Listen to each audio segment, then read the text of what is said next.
Sean Diddy Combs has just filed a brand new bid to get out of jail before his sentencing in a few months. From arguing he shouldn't be locked up for his swinger lifestyle, to highlighting the atrocious conditions at the MDC, to addressing allegations of violence, he is fighting for his life in this new letter to the judge. The empire has officially crumbled.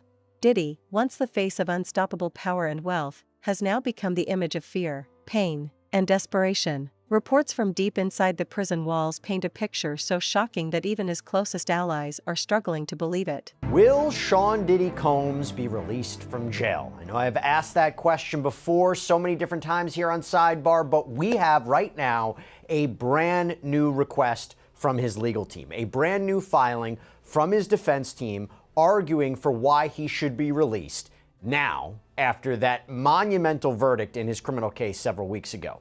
Circumstances have changed. And I will tell you what, we did an interview a few weeks back that kind of previewed why and how Combs could be released. It was a bail bondsman that is apparently working with Diddy's team behind the scenes. I'm going to get to that a little bit later. But what I want to talk about right now is this latest letter from the defense to the judge overseeing this case, Judge Arun Subramanian. Remember, this comes after a jury of Combs' peers found him not guilty of racketeering conspiracy, not guilty of 2 counts of sex trafficking, but they did convict him of 2 counts of transportation to engage in prostitution. He's set to be sentenced on October 3rd. Technically, he could face up to 10 years in prison on each charge. Highly unlikely.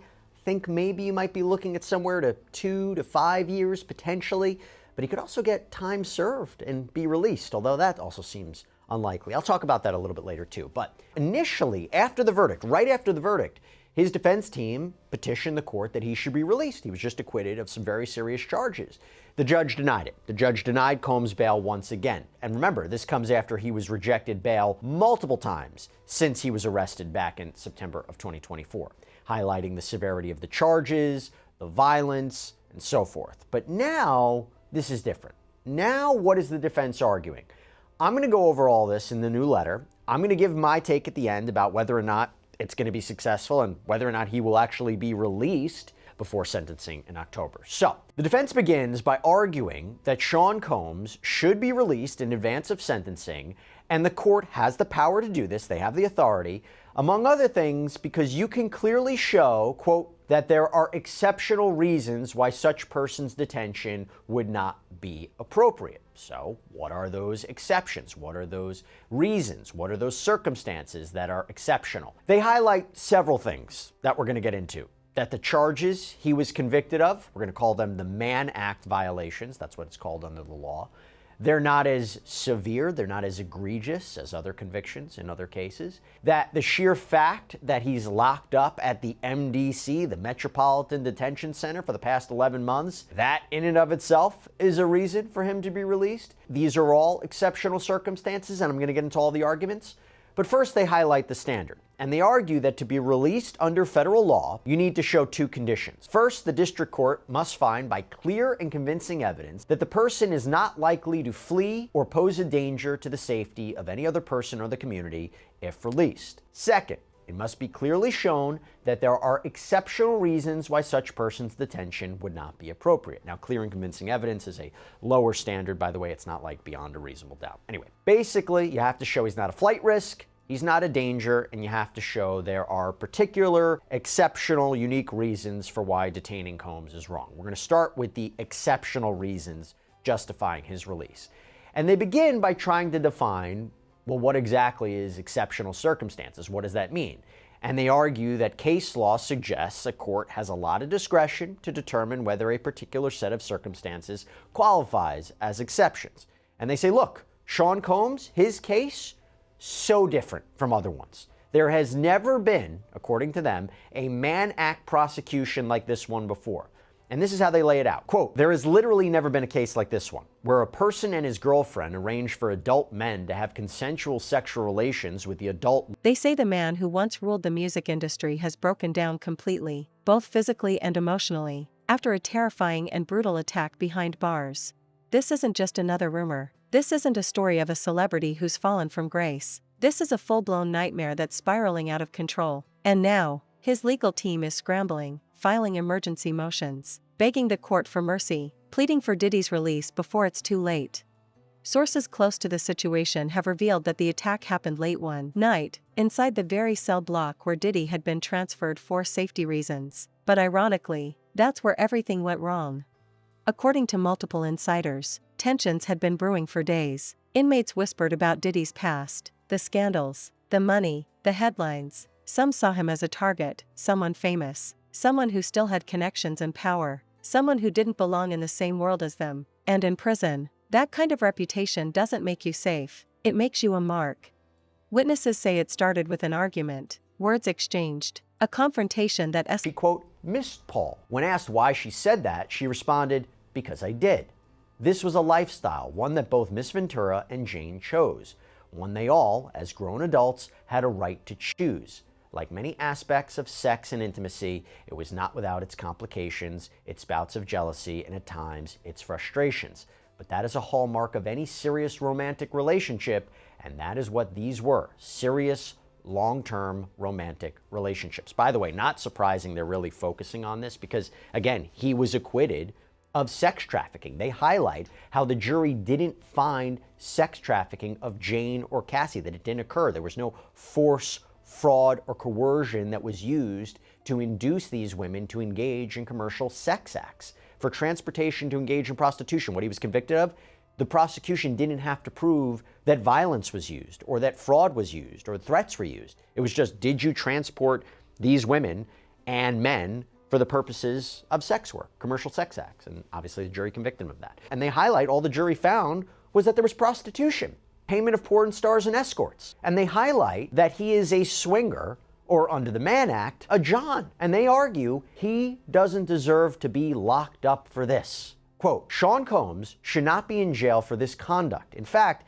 he may be the only person currently in a United States jail for being any sort of John, and certainly the only person in jail for hiring adult male escorts for him and his girlfriend when he did not even have sex with the escort himself. Over the last 75 years, the White Slave Traffic Act has been limited to defendants who cause interstate travel for financial gain through the business of prostitution.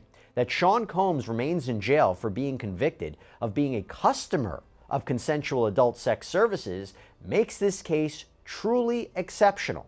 Not only is prosecuting the users of adult prostitution services inconsistent with the Mann Act, it's inconsistent with the prosecution policies of the district attorneys of Manhattan and the city attorney of Los Angeles, California, two of the three locations where this prostitution allegedly took place. In addition, Mr. Combs is incarcerated while everyone else involved in this identical conduct, his girlfriends, the cowboys, the agency leaders, the porn stars, and others, walk free, as they should. If there was ever a fact pattern that was exceptional under the Mann Act, it is this one. And then they move on to another argument, that the Department of Justice, the DOJ, has usually only charged Mann Act violations when there's financial gain. And they even cite a number of cases in the Southern District of New York, where Combs was prosecuted, that apparently involved defendants that set up a prostitution business for profit. Again, trying to distinguish between Combs' conduct and these cases. He never did any of this for profit, they argued. And they even cite the 1953 U.S. Attorney's Manual that says, quote, as a general rule, prosecution should not be instituted in the so-called non-commercial cases.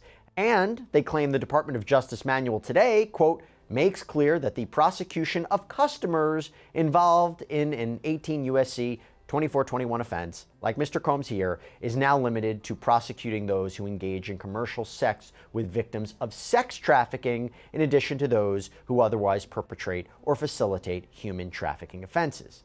And in the absence of any sex trafficking charge, however, it is clear that the standalone Mann Act counts never would have been prosecuted. That seems true. I think you ask any legal expert, they will say if all the government had against Sean Combs was the transportation to engage in prostitution charges, just the prostitution charges, they probably wouldn't have gone after him. They coupled it with racketeering. Escalated fast. Within seconds, fists were flying, shouts echoed down the corridor, and chaos erupted. Diddy tried to fight back, but there were too many. By the time guards arrived, it was over. The damage was done. They say he was left bleeding, shaken, and silent, his face bruised, his hands trembling. He didn't say much, just kept muttering the same words over and over. I can't stay here. I can't stay here. That moment, the look in his eyes, apparently said it all. The man who once ruled the world now looked like someone who'd lost everything. Guards immediately rushed him to the infirmary, and that's when the phone calls started. His lawyers, his team, his family. The story spread fast, too fast for the system to contain it, and before dawn, his legal representatives were already preparing an emergency motion, citing grave safety concerns and credible threats to Diddy's life behind bars. One insider close to his legal circle said, "They know he can't survive this. Every day he stays there, the risk grows. The attack was bad, but it's not the only threat. The tension in that place is unreal." Served, right? He's been locked up. There's other people say, no, the judge is going to throw the book at him. Even though the judge said yesterday, even though I'm denying him bail and I'm looking at certain conditions, this is not reflective or a preview of what my sentencing recommendation or what my sentence will be. But, are we looking at double digits? Are we looking, you think, at 1 to 5 years, time served? I know it's so impossible to ask, but it is a very specific charges he was convicted of. Yeah, we're not looking at double digits. Okay. I cannot imagine the court imposing that. And remember, because this law is so old, and we're in an age of Uber. So literally, somebody in New York City, a man or a woman who engages the services of a sex worker who lives in New Jersey, and if they pay for their Uber, that technically is a Mann Act violation. Okay, so it's a morality crime, and that it just does not carry the same weight. Will the judge say, hey, listen, multiple instances he was doing it, not one Uber, he was doing it multiple times. You have 2 alleged victims here, Cassie, Jane, and violence, right? He used violence as one of the reasons to deny him bail. I wonder if he's going to look at, even though he was acquitted of racketeering and sex trafficking, different characteristics and components of his relationships with Jane and Cassie and say, this is aggravated. It's a very interesting question. Can the court aggravate nonviolent offenses that he was convicted of, which are the Mann Act violations? Can he aggravate those when he was acquitted of the more serious charges, essentially acquitted of everything that involved violence, threats, all of that sort of thing? So It's a very, very interesting legal question. Real quick, asset forfeiture. What is that exactly? How would it work with Mann Act convictions? I just don't see the feds having it being on very strong ground to seize a bunch of assets. And here's why, Jesse. Most of the federal cases where you have, especially RICO cases, an actual RICO case is an actual corrupt organization that the purpose is, like I had one in Salt Lake City last year. It was a fraud case where it was one of these calling room scam operations. Every dollar that they made in that, they made out of the bank account of some poor innocent victim who got scooped up in their scheme. So every dollar, everything they bought, every car, every house, everything that they owned was a direct result of money that they gleaned from innocent people. Those are the cases, or narcotics. We see this all the time in narcotics cases where but it's the same principle. All the things that they have are a result of narcotics profits, right? So when you look at one of those cases, you're seizing assets.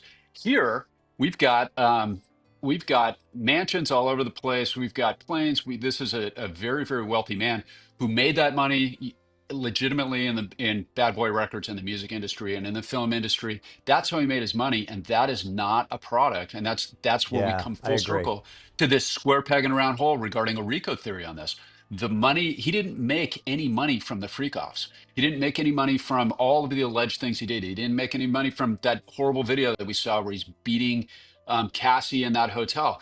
That's not the source of his income. So I think, again, I don't think that the feds or even the court, I don't think the court would look kindly on that. And there's an old adage in the law that you and I've talked about before.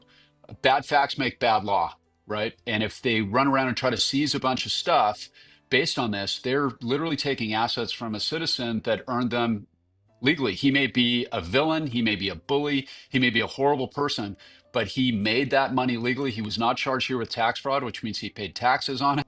Reports claim that even after medical treatment, Diddy hasn't spoken much. He barely eats. He barely sleeps. His usual arrogance, the confidence he carried like armor, is gone. In its place is fear, and a kind of quiet dread that no one has ever seen from him before. The guards describe him as numb. They say he sits in his cell, eyes unfocused, rocking slightly, whispering to himself. Sometimes he stares at the floor for hours. Sometimes he just mutters under his breath about people coming for him. The trauma is written all over his face.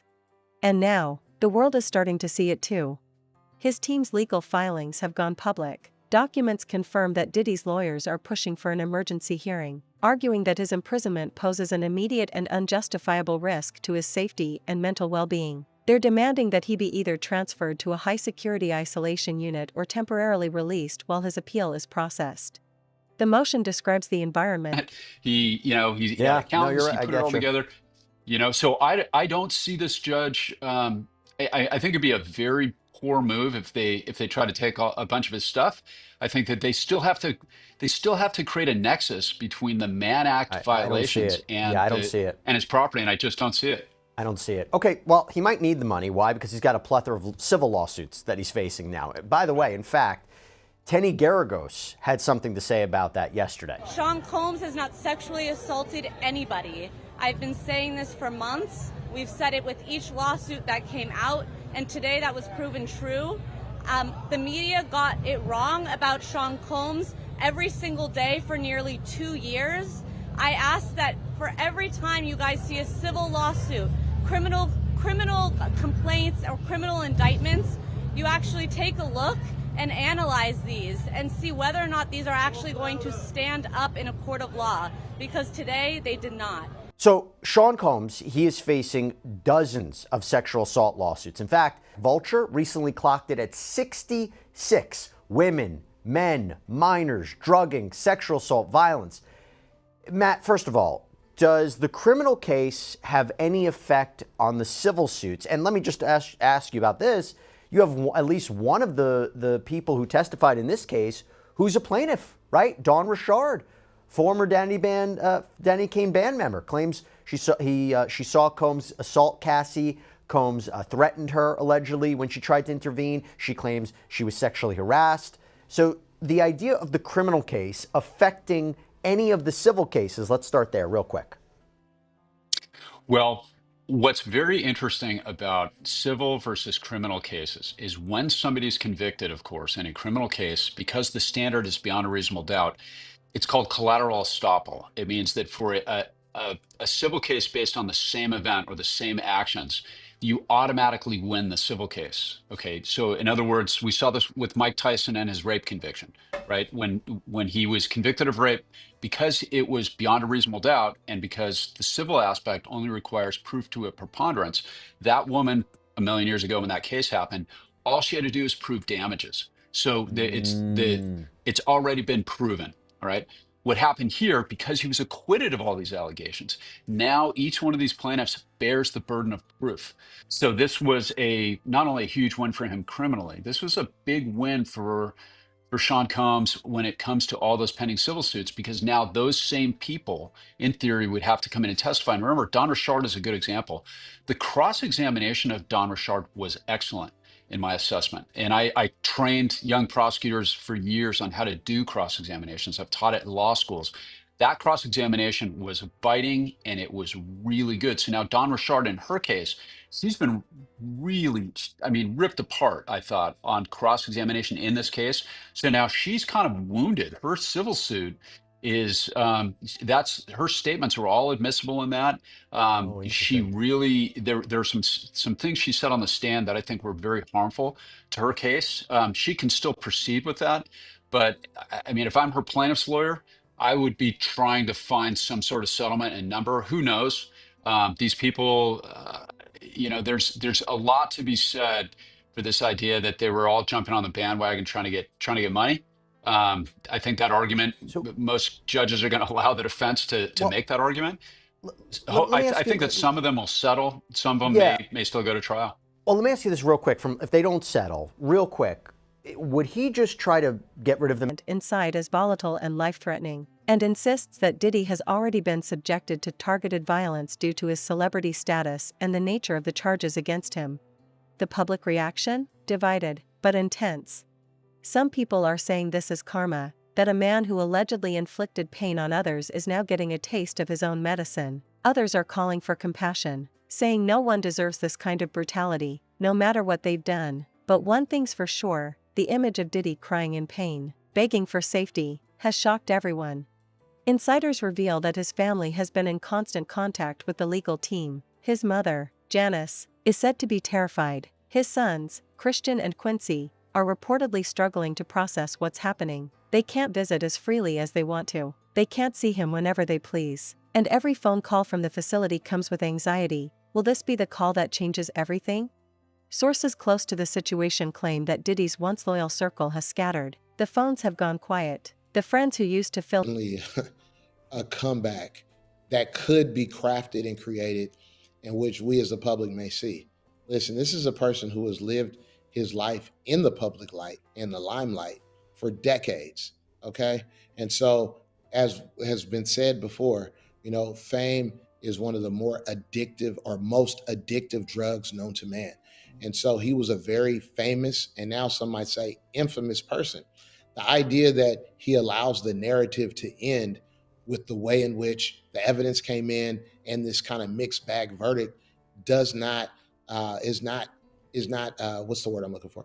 If I don't see Diddy allowing the last chapter of his book to be written with this trial, instead, the person that he's held himself out to be and who we now understand him to be is someone who is going to say, look, this was a dark chapter in my life, but now I'm going to show you the phoenix rising from the ashes.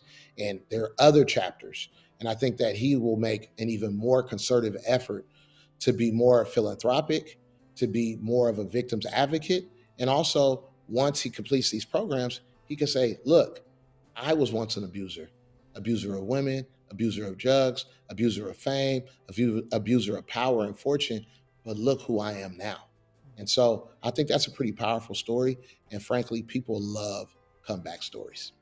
Yeah, they do love a good comeback story, but I'm curious, in your opinion, do you think that this is all just for maybe a showmanship, or do you think it's all for PR so that way, Diddy can walk out of MDC Brooklyn or possibly a potential prison and just be like, you know what, I am a changed person? But also in that same breath, what kind of message do you think that sends to victims out there who may have been abused or, something had happened to them by a high profile figure? They want to report this to police. They want to either go to maybe a civil lawyer, all of that stuff. But then after this trial, they are like, no, I can't do that. Look what happened in this case. What are your thoughts on that? Yeah.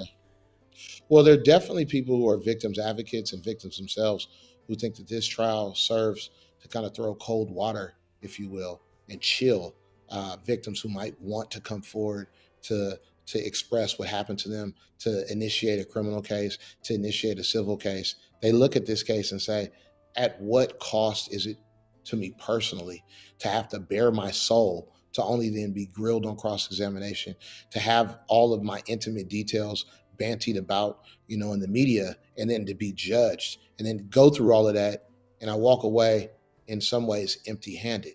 Now, that's certainly one way of looking at things, and there's a lot of credibility as it relates to understanding how someone could feel that way. The flip side, because remember, the scales of justice isn't just one side, there's two sides. The other side, if you will, is at what point in time does a person pay in full their price to society?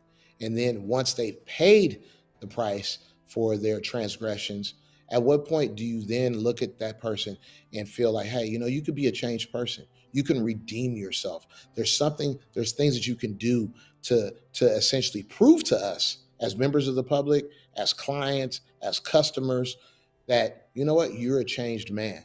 And so that's the hill Diddy has to climb.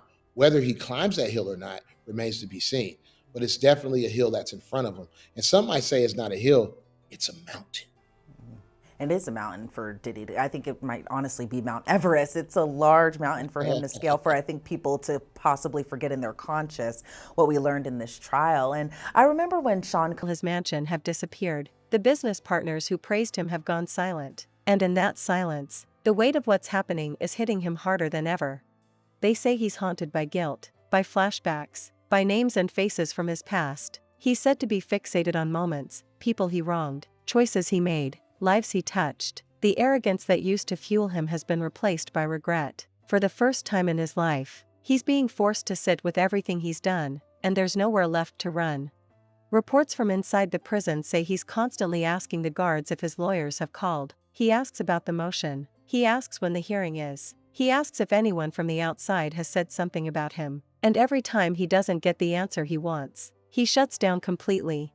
The inmates, meanwhile, are watching. Some see him as broken. Some see him as weak. Others see an opportunity. But everyone knows Diddy's time inside has turned into a dangerous game. And after that last attack, it's clear that his life could truly be at risk. Combs, we've been covering this since Cassie's lawsuit, since 2023, November of that year. And I just remember thinking that there would be some type of reckoning within the hip hop community, the Black community, as far as Me Too goes, something kind of similar. And I thought possibly, and I think maybe other people thought so too, that maybe Sean Combs was kind of that person that would, bring about this kind of reckoning in the hip hop community as far as Me Too goes. But do you think that can still happen? Do you think that will still happen?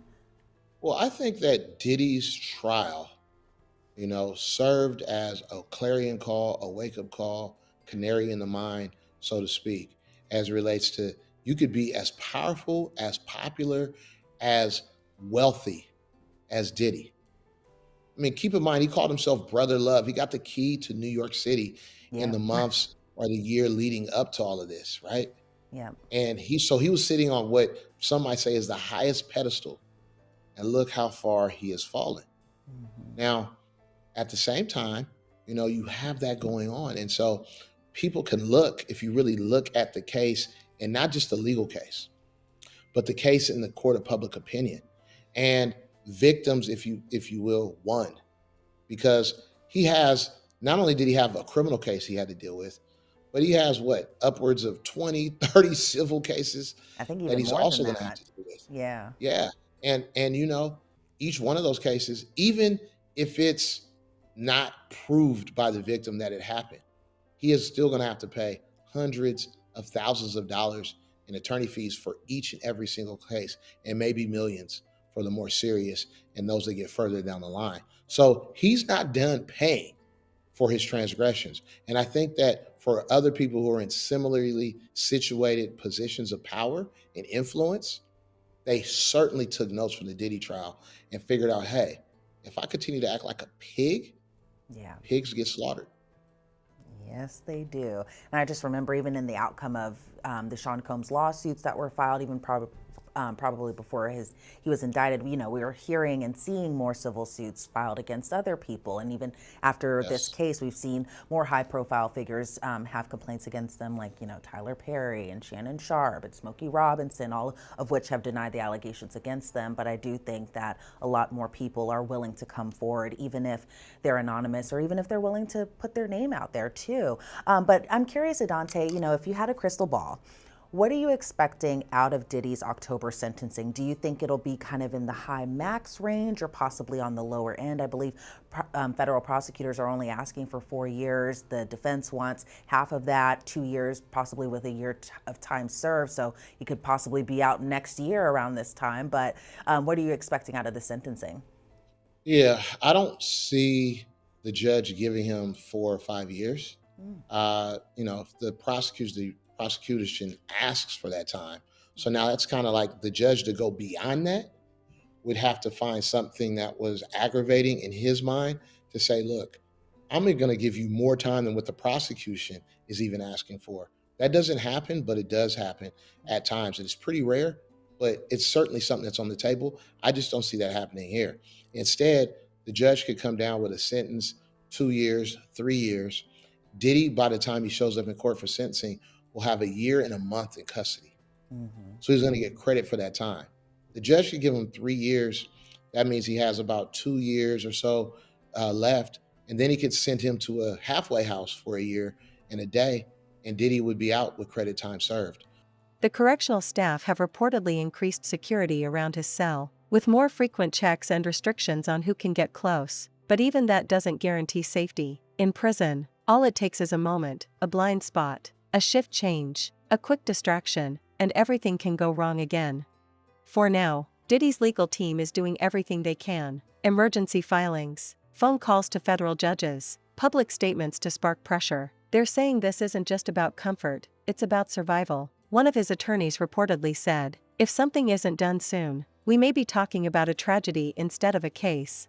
But behind all the legal drama and public statements, one image keeps spreading: a broken man in a cold cell, whispering to himself, eyes swollen from tears, staring at the walls that now define his life. This is not the Diddy the world remembers. This is not the man in designer suits, walking red carpets, surrounded by flashing lights and champagne bottles. This is Diddy stripped of everything: his fame, his power, his illusion of invincibility. And for the first time, he's realizing that none of that matters anymore. He's realizing that when the lights fade, when the crowds vanish, and when the doors close, you're left with nothing but your reflection. And for Diddy, that reflection is terrifying. The man who built an empire from music now trembles in a cell, begging for freedom. The man who once said can't stop, won't stop, is now whispering, please, make it stop. Insiders say that since the attack, he's been more fragile than ever. He cries often, he apologizes to guards, he's become withdrawn, suspicious, fearful of everyone. The guards say it's like watching someone unravel in slow motion. His lawyers are racing against time. They've requested medical evaluations, psychological assessments, and emergency protective custody. Every document they file paints a clearer picture. Diddy is on the edge.